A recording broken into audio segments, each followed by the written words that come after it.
오늘은 이제 성서 지리학 두 번째입니다. 오늘은 지도에 대해서 하겠습니다. 이 그림을 보면은 동상이 하나 있죠. 엘리야입니다. 그리고 여 밑에 누구를 짓밟고 있어요. 바알과 바알 아사라 선지자들 그 발로 이렇게 짓밟는 모습인데요. 실제 가 보면은 엘리야가 바알 선지자들과 대결했던 그 산에 올라가 보면 저 동상이 이렇게 기념으로 서 있는 걸 볼 수가 있습니다. 자, 오늘 이제 두 번째로 죄송합니다. 제가 지난번에 강의를 하면서 제가 왜 그랬는지는 모르겠어요. 착각을 했던 게 있는데요. 바이블 성경의 기원이 비벨이다 하고 제가 설명을 했었는데 비벨은 독일어로 성경이란 말입니다. 그래서 제가 순간 좀 착각을 했던 것 같아요.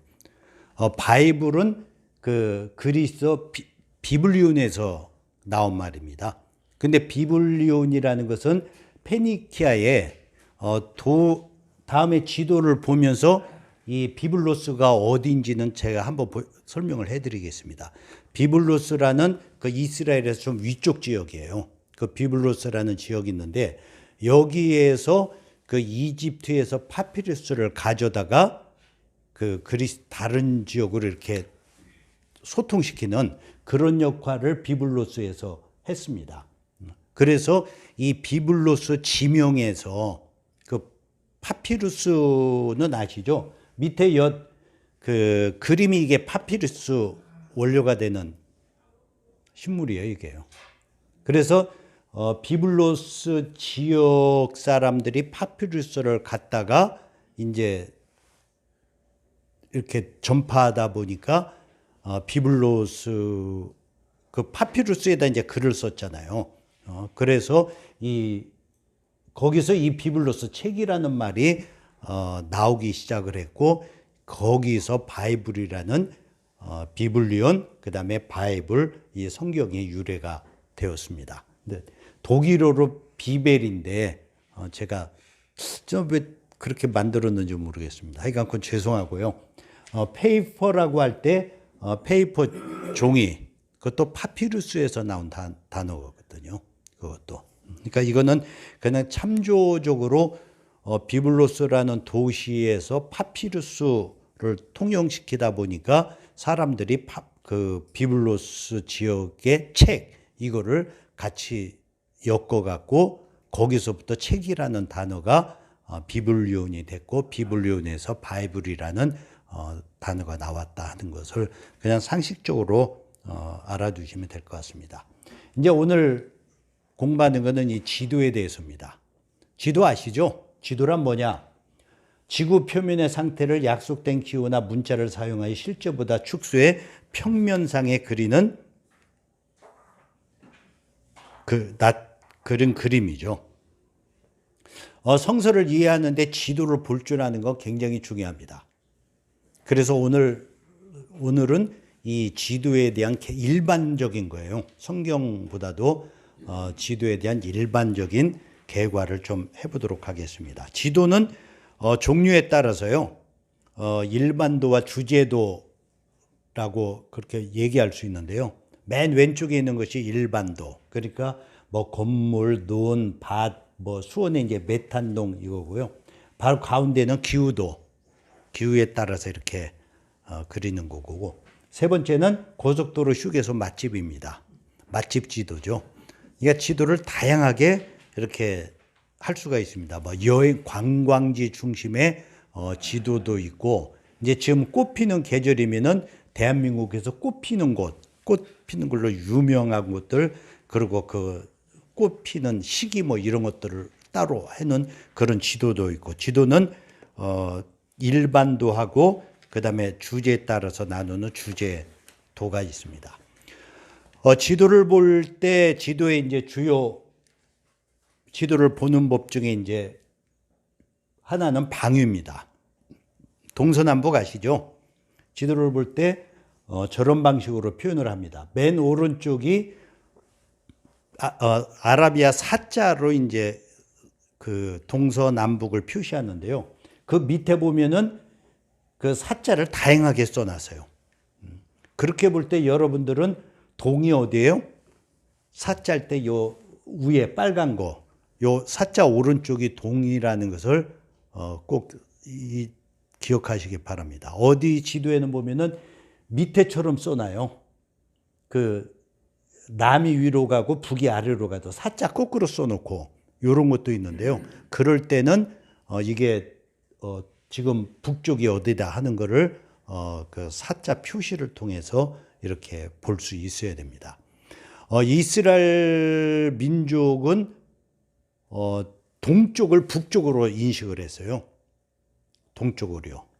북쪽으로. 나중에 이제 설명드리겠지만 그래서 그 성서 지도를 정확하게 보기 위해서는 사실 이 지도를 좀 거꾸로 그려놓은 좀 우리가 북의 중심으로 그려놓는 것이 아니라 이 동쪽 중심을 해놓은 이렇게 북쪽으로 표현해놓은 그런 지도들도 가끔 보게 됩니다.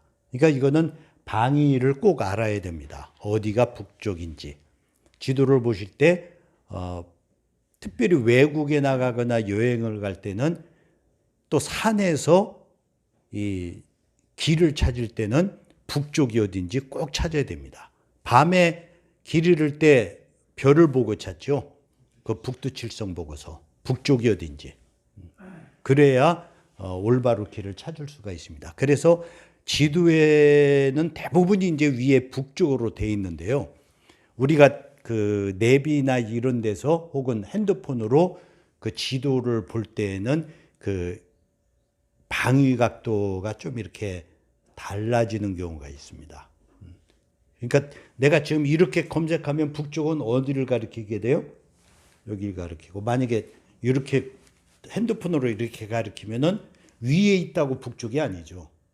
핸드폰으로 볼 때 그거는 방위를 확인해 갖고 방위가 어느 쪽이구나 해서 북쪽이든지를 확인을 해야 됩니다. 그러니까 지도를 볼 때는 그 방위를 잘 볼 줄 아는 게 아주 중요합니다. 그 다음에 이제 등고선인데요. 지도에 보면은 산 같은 게 이렇게 동그란 모양새로 이렇게 막 그려져 있어요. 그려져 있는데 전문가는 그걸 보고 밑에처럼 그림을 그려냅니다. 그려내요. 그리고 제가 봤더니 초등학교에서도 이걸 하더라고요. 초등학교에서도 이 산 그림을 갖고 위에처럼 등고선을 그려내요. 그리고 등고선을 갖고 이런 산 모양을 그려내고, 그리고 보면은 저기 능선, 계곡, 완경사, 급경사가 나오는데요. 지도를 보시면은 이렇게 지도가 널리 퍼져 있는 곳이 어때요? 완경사. 정상에서 가깝게 지도가 이렇게 뭉쳐 있는 데는 급경사 지역이고 계곡입니다. 그러니까 저거 지도를 이렇게 보면서 이 산을 가려면은 요쪽으로 해서 가야 좀 완경사다. 빨리 가려면은 요 급경사 지역. 근데 그쪽은 이제 뭐가 있을지 모르니까요. 그걸 보면서 지도를 봐야 됩니다. 그래서 산에 가서도 그 앱들이 있어요. 산에 올라가서도 이제 길을 이렇게 돌아다닐 때 그 지도를 이제 보면서 현재 위치 북쪽이 어디고 현재 위치가 어디고, 그러면은 이 등고선을 보면서 어느 쪽으로 내려가야 시간은 걸리지만 좀 완만하게 내려갈 수 있다, 이런 거를 지도를 보고 알 수가 있습니다. 설계사가 이렇게 딱 저 등고선 보더만 이거 물 내려가는 길이네요. 그럼요. 예. 그래서 이 등고선을 볼 줄 아는 거 중요합니다. 특별히 산에 이렇게 등산을 다니거나 산 다닐 때는요, 이런 거를 좀 보실 줄 알아야 됩니다. 그리고 또 하나는 이제 기호죠. 이렇게 보면은 국가 경계선 아니면은 수도, 어떤 뭐 하천, 호수, 사막, 습지 이런 것들이 전부 이 기호로 되어 있어요. 그래서 우리나라 지도는 저런 뭐 동사무소, 학교, 교회 뭐 이런 식으로 체크가 돼 있고요. 가운데 있는 거는 세계 지도의 기호입니다. 그리고 맨 오른쪽은 만국 공통의 기호예요. 그래서 기호를 알아야 지도를 보면은 여기에 호수가 있구나, 여기 사막이구나, 이거는 산이구나. 그리고 산은 아까 등고선을 보고서 이 산은 이렇게 좀 산이 아주 높은 고지대로 돼 있구나, 이런 것들이 이제 볼 줄을 알아야 되겠죠. 그리고 이제 축척을 보는 봅니다. 이것도 굉장히 중요한데요. 지도를 보면서 여기서 여기까지가 몇 킬로나 됐는지 모르잖아요. 근데 지도에는 항상 여 밑에처럼 1대 2만. 그러니까 1cm가 2만 cm다. 그러니까 200m예요. 1cm가 200m라는 거죠. 그러니까 자로 1cm를 재보면은 실제 그 지도에다가요. 자로 1cm를 재보면 요 길이가 200m다 하는 거를 알고, 그러면 여기서 여기까지는 만약에 6cm면은 몇이에요? 1.2km. 그렇게 지도를 보고 이 거리를 볼 줄 알아야 됩니다.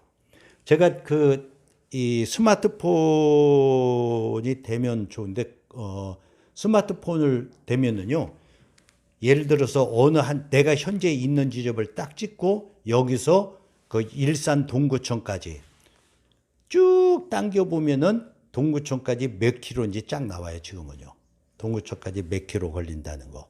혹은 저기 심악산까지 여기서 몇 킬로, 직선거리 몇 킬로다, 이런 걸 이제 그 핸드폰으로 확인할 수 있는데요. 이제 지도로 볼 때는 이 축척을 보는 게 굉장히 중요합니다. 그래서 이제 예수 시대의 팔레스타인이에요. 팔레스타인인데 저 위에 갈릴리, 밑에 사해인데, 갈릴리에서 사해까지 몇 킬로나 될까 궁금하잖아요. 근데 지도에는 항상 저 왼쪽 밑에 0, 25, 50km 나오잖아요. 저 길이가 25km인 거예요. 그리고 그 50km가 보이시죠? 그 축척 왼쪽 맨 밑에. 50km니까 저 50km를 갈릴리에서부터 사해까지 저걸 이렇게 이어보면 한 몇 킬로 정도 될 것 같아요. 한 150km가 조금 안 되겠죠. 갈릴리에서 사해까지는 한 100 몇십 킬로가 되는구나. 그걸 알 수가 있습니다. 지도를 보면은요. 그러니까 축척을 꼭 볼 줄 알아야 되는 게요. 정상적인 지도에는 항상 이 축척이 거기에 표시되어 있습니다. 1대 20만, 1대 1000000에서 공이 한 10개가 붙어 있든가 이런 식으로 되어 있어요. 그러니까 그거는 여러분들이 지도를 볼 때 축척을 보면서 그 축척 그걸 갖고 이제 지도에다가 자로 이렇게 재보면 대충 여기서부터 여기까지 몇 킬로다, 이거를 알 수 있는 게 이 축척입니다. 그러니까 앞으로 성지를 볼 때도 그래요. 성지를 볼 때 예를 들어서 저기 왼쪽 끝에 가이사랴가 있거든요. 가이사랴에서 밑에 보면은 아리마대, 엠마오 있는데, 가이사랴에서 아리마대까지 몇 킬로일까? 그건 요 왼쪽 밑에 그 축척을 보고서 그 사이를 이렇게 재보면 나와요. 그 눈금자까지 해서 계산을 하면 직선거리 몇 킬로다 하는 것을 알 수가 있죠. 그러니까 이 지도를 통해서 그 축척을 통해서 길이를 알 수가 있습니다. 그 다음에 위도와 경도, 그 북위맷도, 동경맷도, 서경맷도 이러잖아요. 그러니까 둥그런 지도를 세분해 놓은 건데, 지금 일산 청암교의 위치가 동경맷도, 북위맷도인가? 그래서 동경맷도, 북위맷도 하면은 그 지점이 나오는 거죠. 그래서 이거는 이제 세계의 약속이에요. 그래서 이 북위는 적도를 중심으로 해서 위로 90도, 아래로 90도. 그다음에 그 위도는 그린위치 천문대를 중심으로 동쪽으로 180도, 서쪽으로 180도. 그래서 지구를 완전히 세분해 놓은 겁니다. 그래서 이 위도와 경도, 그 본초 다호선은 그린위치 천문대를 기준으로 해서 이 동경, 서경이고 적도를 중심으로 해서 북이, 남이 이렇게 구분을 해 놓은 겁니다. 좀 더 상세적으로 보면은 지구의 위성과 위도, 왼쪽처럼 90도로 해서 쭉 이렇게 나눠 놓는 거예요. 그 다음에 오른쪽은 이제 그린위치 천문대를 중심으로 해서 본초 좌우선이 이제 그린위치 천문대를 기준으로 한 겁니다. 이걸로 해서 이제 동경 몇 도, 서경 몇 도, 이런 식으로 이제 나누는 거죠. 그린위치 천문대입니다. 처음 보시죠? 영국에 있는데요. 세계에서 본초 좌우선의 기준으로 그린위치 천문대를 정한 게 1884년 워싱턴 회의에서 그 정했는데요. 프랑스 기준도 있었고 영국 기준도 있었고 이런 기준들이 난립했었는데 미국 워싱턴에서 회의를 해서 그린위치 천문대를 본초 좌우선의 기준으로 하기로 그렇게 결정을 했습니다. 그래서 이게 이제 두 그림이 떨어져 있지만 밑에 그림이 멀리서 볼 때 이제 한 군데로 같이 보이는 그런 모습입니다. 그래서 그 외국에 나가서 길 찾을 때는요, 그 우리나라 네이버나 다음 맵 같은 경우에는 그 위도 경도 확인이 안 돼 있습니다. 주로 이제 지역 검색어로 되다 보니까. 그러나 구글 맵을 깔면은요, 거기 이제 위치를 손으로 쭉 누르면은 현재 위치가 북위 몇 도, 동경 몇 도인지 그게 쫙 나와요. 그러면 그걸 복사해 갖고요, 내비게이션에다 딱 붙이면은 그 지역을 그 내비 안내로 찾아갈 수가 있습니다. 그러니까 외국에 나가면은 지명도 분명하지 않고 또 지명이 다양할 수 있잖아요. 똑같은 이름인데 엉뚱한 데일 수도 있고. 그러니까 외국 나가서 그 정확한 위치를 헤매지 않고 찾는 방법 중에 하나는 이 위도 경도를 알아갖고 내가 찾아간 곳이 위도 몇 도, 경도 몇 도다 하는 거를 확인해서 그걸 찍어갖고 그걸로 안내를 따라가면 그 지역에 정확하게 도달할 수가 있습니다. 구글 맵에는 그 위도 경도를 확인할 수 있습니다. 그래서 거기 보면은 우리 일산 청암교회를 길게 누르면 일산 청암교회가 북위 몇 도, 동경 몇 도에 위치해 있는지 그게 쭉 나와 있어요. 그리고 이제 위도 경도를 통해서 그런 거를 확인한다 하는 걸 이제 알아두시면 좋겠고요. 자, 이 위도 경도를 말씀드렸기에 이걸 말씀을 드리는 겁니다. 북이 32.04도에 이스라엘 있고 우리는 북이 37.3408에 우리나라가 위치해 있습니다. 그래서 사실은 북이 위치가 비슷해요. 우리나라랑 이스라엘이랑. 이스라엘은 현재 920만 명입니다. 21년 말로. 우리나라는 5,100만. 면적은 22만 770km²인데요. 우리는 남한만 10만 401km²입니다. 그러니까 이스라엘이 한 5배가 큽니다. 남북한 합치면은 북한과 남한이 그 면적이 비슷해요. 그 비슷한데 그 헌법상 북한까지 하면은 22만 941평방킬로미터고요. 남한만은 10만 401평방미터입니다. 그리고 이스라엘과 대한민국이 비슷한 게요. 동고서저입니다. 동쪽은 높고 서쪽은 낮습니다. 그리고 최북단에 헤르몬산이 있고 우리나라 최북단은 북한 그 백두산이 있고 최남단에는 이스라엘의 에일랏 항이 있고 우리는 부산항이 있고 이런 면에서 좀 비슷한 것이 많이 있다는 것을 그냥 한번 말씀드린 거고요. 자, 그다음에 이제 지도의 역사입니다. 세계 최초의 지도. 바빌론의 그 점토판 지도입니다. 이게 무슨 지도인가? 그 오른쪽 밑에 보면은 동그란 거 보이시죠? 동그란 거에 맨 가운데 구멍 뚫린 게 있죠. 거기가 바벨론의 수도입니다. 그리고 동그란 게 안에 원이 있고 밖에 원이 있죠. 안에 원과 밖에 원 사이는 당시로는 그 물, 강으로 둘러싸여 있다고 생각을 했습니다. 그리고 위로 아래로 이렇게 선이 두 개 그어져 있잖아요. 하나는 티그리스 강, 하나는 유프라데스 강입니다. 두 강 사이에 이 바벨론이 그 위치에 있다는 것을 이렇게 표현한 겁니다.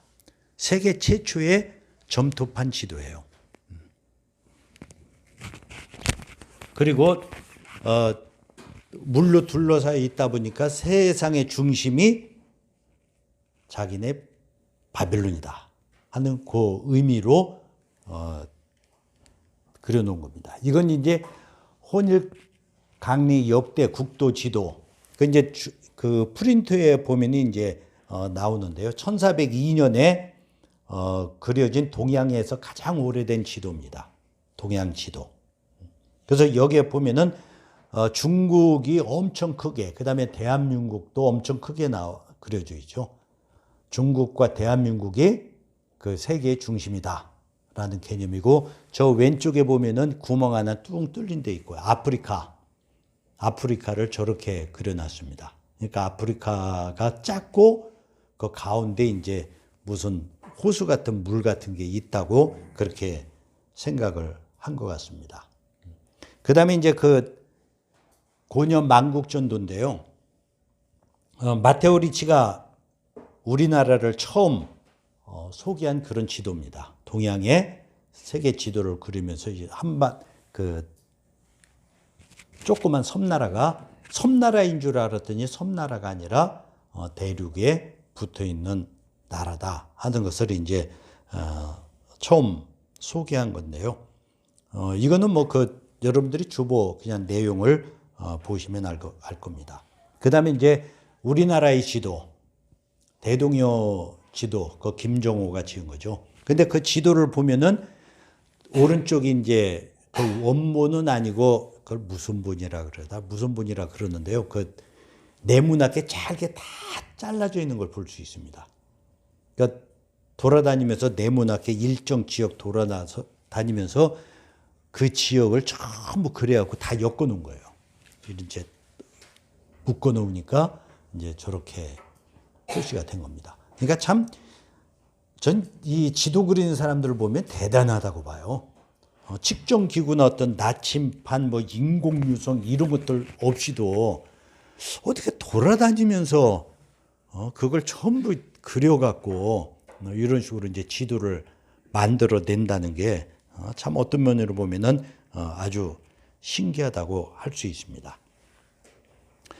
지도를 대강 개괄해서 봤는데요. 이제 이 시간이 꼭 필요한 게 앞으로 우리가 지도를 이제 보아 나갈 겁니다. 계속 대부분이 이제 지도예요. 무슨 다른 것도 있긴 있지만 예수님의 발자취, 바울의 전도 여행, 뭐 아시아 7교회, 뭐 족장의 발자취, 출애굽 뭐 이런 거 보면 전부 지도 위에서 이제 이걸 보게 되거든요. 근데 보는데 지도를 볼 줄 모르면은 그냥 화살표만 보게 되고 그냥 가리키는 것만 보게 돼서 우리 성도님들이 뭐 다 아시겠지만 기본적으로 지도를 어떻게 보는지, 지도에서 거리를 어떻게 재는지, 방위는 어떻게 보는지 이런 것들을 기본적으로 좀 보셔야 그 제대로 알 수 있을 것 같아서요. 나중에 이제 그 이스라엘 지도나 이런 걸 볼 때 그 산맥을 또 볼 줄 알아야 되거든요. 산맥이 하나 딱 놓여 있으면 문화 교류가 돼요, 안 돼요? 안 되죠. 강원도가 그 발전이 늦어진 이유가 뭡니까? 예, 태백섬이 딱 가로막고 있으니까 이게 안 돼요. 근데 그냥 평지로만 보면은 강원도, 서울 뭐 그런데 왜 강원도는 이렇게 뭐죠? 가는 것도 멀리 걸리고 발전도 안 되고 저쪽에 뭐 주문진이냐 뭐 이쪽 밑으로 내려가면 뭐 그 영덕 같은 데는 옛날에 그 터널 뚫리기 전에는 하여간 길었어요. 저 옛날에 영덕 갔던 기억이 나는데 얼마나 지겹던지요. 한 6, 7시간 차 타고 갔던 기억이 있습니다. 근데 지도를 모르면은 이거 재범이인데 뭐 이거 왜 이렇게 멀지? 이런 생각이 듭니다. 태백산맥이 가로막혀 있기 때문에 그래요. 이스라엘 지도도 마찬가지입니다. 거기도 이제 고지대가 있기 때문에 고지대를 올라갔다 내려갔다 또 올라갔다 내려갔다 이런 식으로 이제 그 지형이 돼 있어 갖고 요쪽 지역에서 이쪽으로 가려면은 지도로는 가까운데 그 사이에 이 높은 산이 가로막혀 있는 산 등성이가 있으면은 그건 뭐 금방 갈 수가 없잖아요. 그러니까 그런 것들을 볼 줄 알아야 성경에서 뭐 이런저런 설명을 할 때 그거를 좀 이해를 할 수가 있습니다. 그래서 오늘은 이 지도에서 개괄을 살펴보았고요. 이제 다음 주는 이제 이스라엘 위치, 이스라엘의 기후, 뭐 온도, 뭐 여러 가지 개괄적인 걸 보고 그 다음부터는 본격적으로 이제 성경으로 들어가서 내용을 살펴보도록 하겠습니다.